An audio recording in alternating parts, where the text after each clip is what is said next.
मानव जाति के शुरुआत से असहमति रही है, क्योंकि लोग अलग अलग विचार के होते हैं, डिफरेंट पॉइंट ऑफ व्यूज होते हैं, जो कि स्वाभाविक है। अगर असहमति ना हो तो वह अस्वाभाविक है या प्रॉब्लमेटिक है।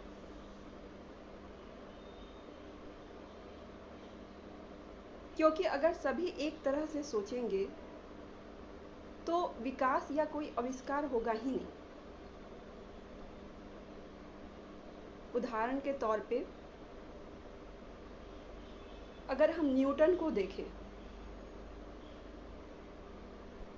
तो एप्पल जो सेब है वो तो सदियों से वैसे ही गिरता आया था, लेकिन न्यूटन ने उसे अलग नज़रिए से देखा और उनको कुछ अलग बात समझ में आई, और फिर हम जानते हैं इस कारण से एक इम्पॉर्टेंट ग्रेविटेशनल थ्योरी का उन्होंने प्रतिपादन किया। उसी तरह फिलॉसफी में भी सत्यान्वेषण की कोशिश होती है। डिफरेंट तरीके से, डिफरेंट व्यू पॉइंट से अपने अपने तरीके से लोग सत्य के करीब पहुंचने की कोशिश करते हैं। इसी क्रम में जैनिज्म का एक महत्वपूर्ण मुझे बात याद आ रही है। उसमें एक टर्म है अनेकांतवाद और स्यादवाद। उसमें उस माइथोलॉजी में एक कहानी है, उस कहानी पे आते हैं। तो क्या होता है कि एक हाथी होता है और वो हाथी उस जगह आता है और कुछ लोग होते हैं, उनकी आंखों पे पट्टी बंधी होती है, ठीक है, और उन्हें हाथी को टच करके बताना होता है कि हाथी को कैसा है, डिस्क्राइब करना होता है। तो कोई जो है हाथी का पैर छूता है और ये कहता है कि हाथी जो है कुछ खंबे की तरह चीज़ होगा। कोई दूसरा जो है उसका सुर छूता है और उसे लगता है कि हाथी जो है एक सांप की तरह कोई चीज़ होता होगा, रस्सी की तरह। कोई कान छूता है हाथी का और वो सोचता है और कहता है कि हाथी कोई ऐसी चीज़ है जो पंखे की तरह होगा। तो कहने का मतलब है कि ये सिंबॉलिक है इस बात का कि जो है हाथी, संपूर्ण हाथी को कोई देख नहीं पा रहे हैं, पार्शियली और रिलेटिवली ही देख पा रहे हैं। ये सिंबॉलिक है इस बात का जो मनुष्य है उसके सेंसेस का रेस्ट्रिक्शंस है, उस पर रेस्ट्रिक्शंस है। जो हमारी कॉग्निटिव एबिलिटी है उस पर रेस्ट्रिक्शंस है। एक हम सर्टेन दूर से ज़्यादा नहीं देख सकते और भी कई सारी चीज़ें ये इस तरह से लिमिटेशंस हैं। तभी जो है हम होल पिक्चर नहीं देख पाते हैं। लेकिन अगर हमें एक बड़ी तस्वीर समझनी है तो हमें जो डिफरेंट लोग हैं उनके व्यू पॉइंट्स को समझना होगा। जैसे हाथी के केस में जो लोगों ने टच किया, अगर वो सामूहिक रूप से मिलकर चर्चा करें और एक पिक्चर ड्रॉ करने की कोशिश करें कि हाथी कैसा रहा होगा, तो एक हाथी के जो पूरी तस्वीर है उसके करीब तक पहुंच पाएंगे। इसी तर्ज पर हम देखते हैं कि निर्माण के लिए दो एंटिटीज की आवश्यकता होती है, थीसिस और एंटीथीसिस। ये दोनों मिलके इंटरेक्ट करके और इंगेज होके सिंथेसिस का निर्माण करते हैं,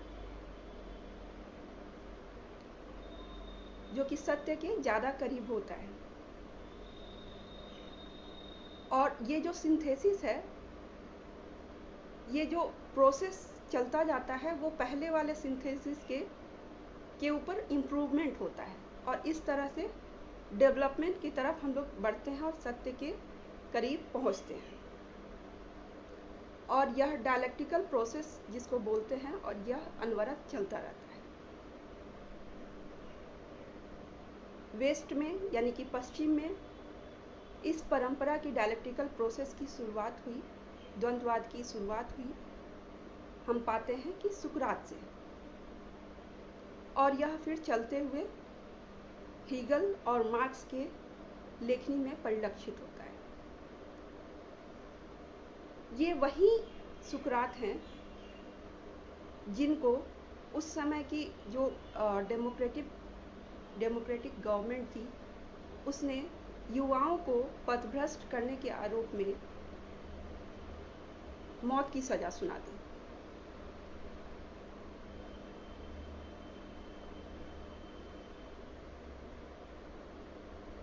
और जबकि हम आज उसे पढ़ते हैं और मानते हैं सुकरात की कही हुई बातों को, तो हम पाते हैं कि उन्होंने सही बात कही, लेकिन उस कालखंड में उनकी बात को सही नहीं माना गया और उन्हें मौत की सजा दे दी गई। उसी तरह एक दूसरा एग्जाम्पल मुझे ध्यान आ रहा है गैलीलियो का। गैलीलियो ने उस समय जो प्रचलित स्थापित जो मान्यता थी कि पृथ्वी स्थिर है और सूर्य चक्कर उसके लगाता है, इसके विपरीत गैलीलियो ने बात कही कि नहीं, मेरा ऑब्जर्वेशन है कि सूर्य स्थिर है और पृथ्वी उसके चारों ओर चक्कर लगाती है। लेकिन उस समय जो सत्ता और चर्च को यह बात पसंद नहीं आई और हम जानते हैं कि उन्हें भी मौत की सजा दे दी गई। और बाद में हमने क्या देखा कि वही बात, गैलीलियो की बात ही सच साबित हुई। तो किसी भी कालखंड में जब कोई बात कहता है तो उसे कम से कम सुना जाना चाहिए, न कि उसके एलिमिनेशन पे लग जाना चाहिए। तो यह बात इम्पोर्टेंट है। फिर हम भारत में अगर देखते हैं तो पाते हैं कि भारत में भी शास्त्रार्थ और डिबेट की स्वस्थ परंपरा रही है। वादे वादे जायते तत्वबोध, वाद विवाद से ही हम सत्य के करीब पहुंचते हैं। यहाँ तो बकायदा वाद विद्या थी और बाद में वह और डेवलप हुई। उदाहरण के तौर पे एक फेमस नाम मुझे ध्यान आ रहा है राजा जनक का, जिनकी सभा में विद्वान, संत और ये सभी लोग जो है इंगेज होते थे, डिबेट करते थे और सत्य के करीब पहुंचने की कोशिश होती थी। और इसमें पुरुष महिला सभी भाग लेते थे। इसमें एक प्रमुख नाम गार्गी का आता है। एक इम्पॉर्टेंट फिगर और थे अष्टावक्र, जिनके अंग तो कई टेढ़े मेढ़े थे, लेकिन ज्ञान के चलते इवन राजा भी जो है उनके सामने झुकते थे और सम्मान देते थे। ऐसी हमारी परंपरा रही है। तो हमें ध्यान में रखना होगा कि हमारी लिगेसी कितनी रिच है और वह जो है उसका हम फ़ायदा उठाएं और इसको ध्यान में रखें कि हमारी हिस्ट्री कितनी रिच रही है और उस परंपरा से हम सीखें और आगे बढ़ें। ऐसा होना चाहिए। खैर, फिर हम आते हैं, देखते हैं कि थ्योरी ऑफ डिबेट बाकायदा यहाँ पे डेवलप हुई और डिबेट को जो है अगर देखें तो 3 प्रकार से उसका क्लासिफिकेशन, 3 प्रकार के डिबेट्स को हम पाते हैं उद्देश्य के आधार पे। वाद, जल्पा और वितंडा। वाद वह चीज़ होती है जैसे क्लासरूम में एक टीचर और स्टूडेंट जो इंगेज होते हैं और सीखते हैं, तो उसका पर्पस है लर्निंग। लेकिन जल्पा और वितंडा जो है उसका उद्देश्य होता है जीत। कि आप सामने वाले की बात को काट के भी अगर जो है अगर अपना पॉइंट रख रहे हैं, और जीतने का अल्टीमेट उद्देश्य होता है, सीखने से ज़्यादा जीतने का उसमें उद्देश्य होता है। तो वाद को हम लोग जो है पीसफुल डिबेट में रखते हैं, और जल्पा और वितंडा को जो है उसमें थोड़ा सा होस्टाइल डिबेट में रखते हैं। तो ऐसा रहा है हमारा विरासत। अमर्त्य सेन की आर्ग्यूमेंटेटिव इंडियन बुक में इसकी चर्चा है, जो कि वैशाली, मगध आदि जगहों पे जो परंपरा थी उसी पर बेस्ड है। बिहार में ही सर्वप्रसिद्ध शंकराचार्य और मंडन मिश्र और उनकी पत्नी उभय भारती का सर्वप्रसिद्ध शास्त्रार्थ का उदाहरण रहा है। जब शंकराचार्य पूरे हिंदुस्तान में घूमते घूमते शास्त्रार्थ करते हुए बिहार पहुंचते हैं, और फिर ये शास्त्रार्थ होता है।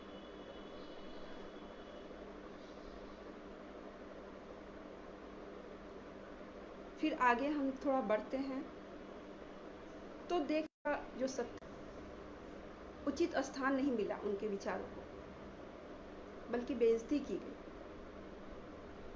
और इसका परिणाम हम देखते हैं कि नंद वंश का विनाश हुआ और मौर्य वंश की स्थापना। तो जो उचित और योग्य विचार है वो कहीं ना कहीं से निकल के आप ज़्यादा देर तक नहीं दबा सकते उसको, वो निकल के आएगा ही। तो इससे बढ़िया है कि आप उसको उचित स्पेस दें, ताकि वो कंस्ट्रक्टिव तरीके से निकले और पूरा जो समाज है उससे लाभान्वित हो।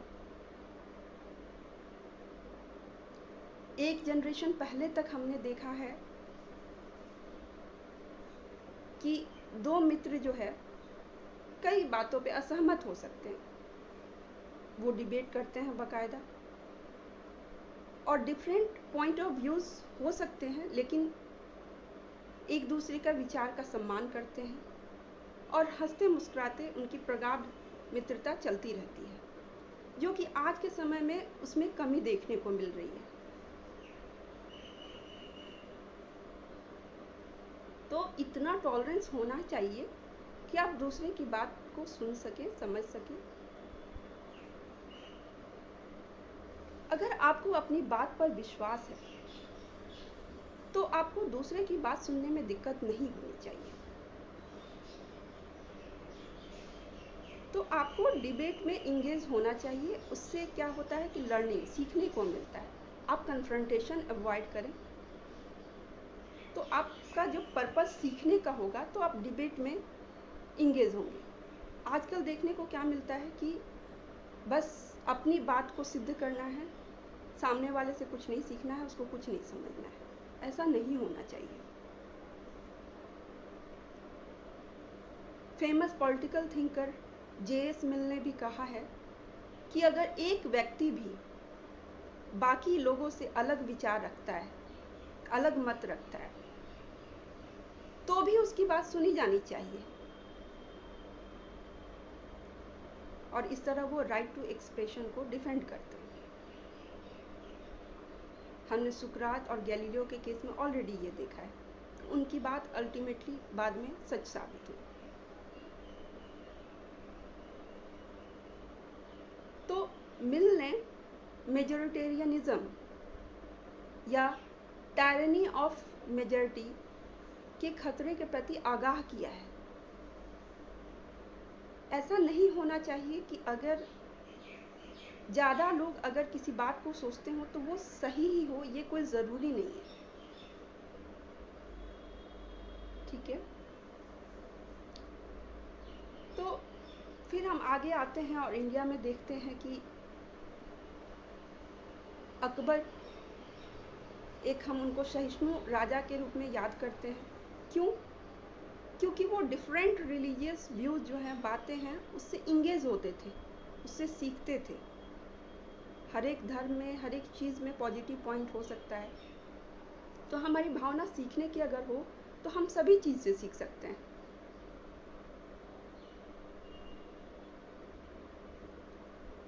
फिर थोड़ा सा आगे हम बढ़ते हैं तो देखते हैं कि मिडिल एज इंडिया में समुद्र को लांघना, समुद्र को क्रॉस करना, समुद्र यात्रा को समाज ने उचित नहीं माना, उस पर बैन एक तरीके से लगा दिया कि अगर कोई समुद्र यात्रा करेगा तो उसको जाति से बहिष्कृत करना या फिर जाति को लूज करने के समान था। इसका परिणाम क्या हुआ कि हम बाकी विश्व से कट गए, हमारी इंगेजमेंट उससे जो है उससे भी हम लोग कट गए, और जो हमारी वसुधैव कुटुंबकम की जो फिलॉसफी थी उसमें भी गिरावट देखने को मिली, और इस तरह से हम विश्व गुरु के रूप में जो उस समय तक थोड़े जाने जाते थे उससे भी डिक्लाइन शुरू हो गया।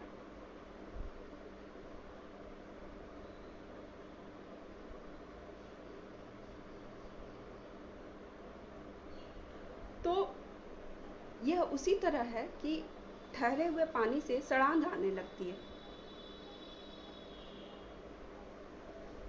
तो पानी का बहते रहना ही ठीक है ना। तो कहने का मतलब है कि ये जो है विचार विमर्श ये चलते रहना चाहिए, और उसी समय में हम देखते हैं कि एक एक्सेप्शन के रूप में उभरते हैं स्वामी विवेकानंद, जो कि अमेरिका जाते हैं और विश्व धर्म संसद में अपनी बात रखते हैं और पूरा डंका बजता है। तो विचारों का आदान प्रदान मेरे हिसाब से जो विचारों का एक्सचेंज है बहुत ज़रूरी है। फिर हम थोड़ा और आगे चलते हैं तो देखते हैं कि अंग्रेज़ों के समय में भी भारत में freedom of speech and expression under legal limits था, और फिर प्रोटेस्ट और स्वतंत्रता आंदोलन वगैरह हुए और इंडिया को आज़ादी मिली। फिर जाके यहाँ पे डेमोक्रेसी की स्थापना हुई। जो हमारा कॉन्स्टिट्यूशन संविधान बना वो भी कई बुद्धिमान जो उस समय के लोग थे वो एक जगह पर इकट्ठा हुए, एक दूसरे से वाद विवाद विमर्श डेलिब्रेशन ये सब इंगेज होके और उसका परिणाम के रूप में कॉन्स्टिट्यूशन हमारे सामने आया।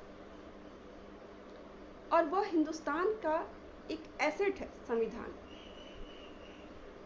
जिसको सबको पढ़ना चाहिए। यह इतना इम्पोर्टेंट है, कॉन्स्टिट्यूशन का निर्माण इतना इम्पोर्टेंट है। देखिए कि कई कंट्रीज़ में उन्होंने कोशिश की और वो नहीं बना पाए जो सर्वमान्य हो, जैसे कि नेपाल में वो प्रोसेस अभी भी वहाँ चल रहा है और इस पर कन्फ्लिक्ट चल रहा है। तो हमारे लिए कॉन्स्टिट्यूशन एक बहुत वैल्यूएबल चीज़ होनी चाहिए।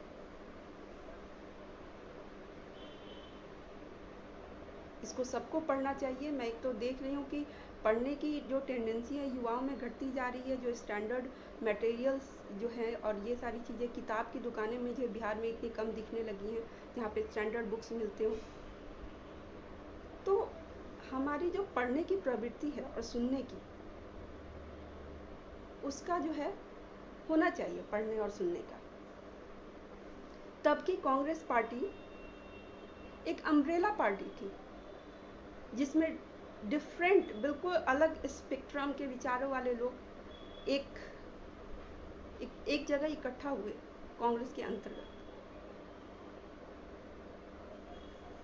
एक तरफ नेहरू थे तो उनसे कई सारे विचारों पे अलग विचार रखने वाले B.R. अम्बेडकर और श्यामा प्रसाद मुखर्जी तक लोग थे, लेकिन इन सब ने मिलके कंस्ट्रक्टिव इंगेजमेंट की और एक खूबसूरत भारत की संकल्पना की और एक डेवलप्ड इंडिया का उन्होंने सपना देखा।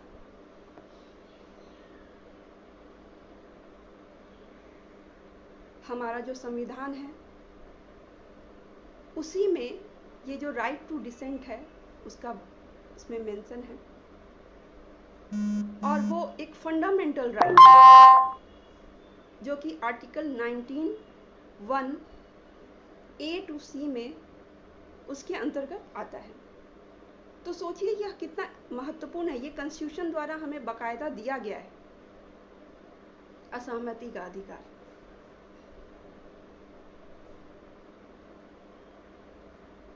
जो पार्लियामेंट है हमारी, वो भी क्या है, एक जगह है डिलिब्रेशन के लिए, वाद विवाद विचार विमर्श के लिए एक जगह है जहाँ डिफरेंट व्यू पॉइंट्स जो है इंगेज होते हैं और एक सर्वमान्य बात पे पहुँचते हैं। जो राइट टू डिसेंट है और विपक्ष से यहाँ मेरा मतलब इवन जो सिटीजन्स हैं जो सत्ता पक्ष की बातों से सहमत नहीं हैं, तो ये जो है राइट टू डिसेंट और विपक्ष वाइब्रेंट डेमोक्रेसी की निशानी है। पक्ष और विपक्ष इंगेज होते हैं और एक कंस्ट्रक्टिव पॉइंट पे पहुंचते हैं और इसमें डेवलपमेंट ऑफ इंडिया की बात होती है।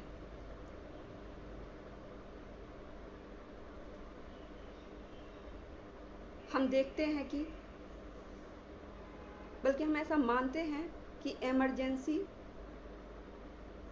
इंडियन डेमोक्रेटिक हिस्ट्री में एक ब्लैक स्पॉट माना जाता है, उसको काला धब्बा माना जाता है। क्यों? क्योंकि उस समय राइट टू डिसेंट जो है सस्पेंड कर दिया गया था।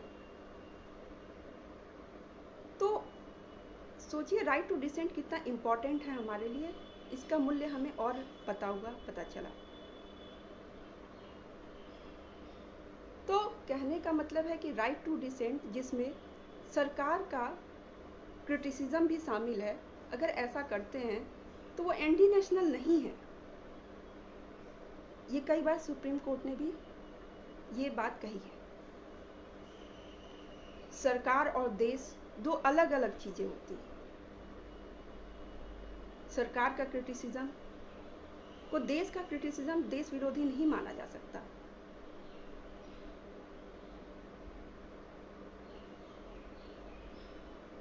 अगर मैं सुप्रीम कोर्ट के रिटायर्ड जस्टिस दीपक गुप्ता को कोट करूं तो उनके शब्दों में to question, to challenge, to verify, to ask for accountability from the government is the right of every citizen under the constitution.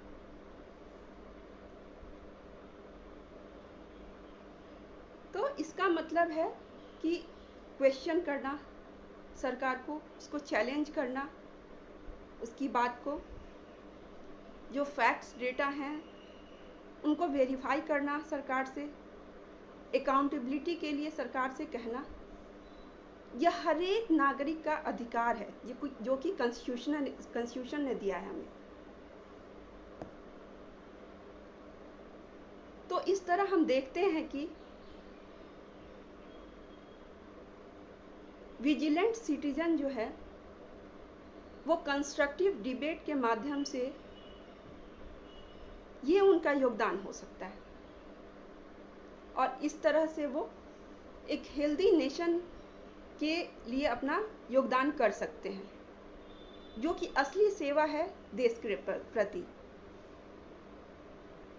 Fundamental duty में भी साइंटिफिक टेम्पर की बात कही गई है कि अपना लॉजिक डेवलप करें। हर एक इंडिविजुअल जिम्मेवार है अपना लॉजिक खुद डेवलप करने के लिए। तो एक अवेयर सिटीजन जो है वो मायने रखता है डेमोक्रेसी में, और यही सच्ची सेवा होगी, जागरूकता सच्ची सेवा होगी देश के प्रति, और यही एक्चुअल नेशनलिज्म है और एक्चुअल पैट्रियोटिज्म है।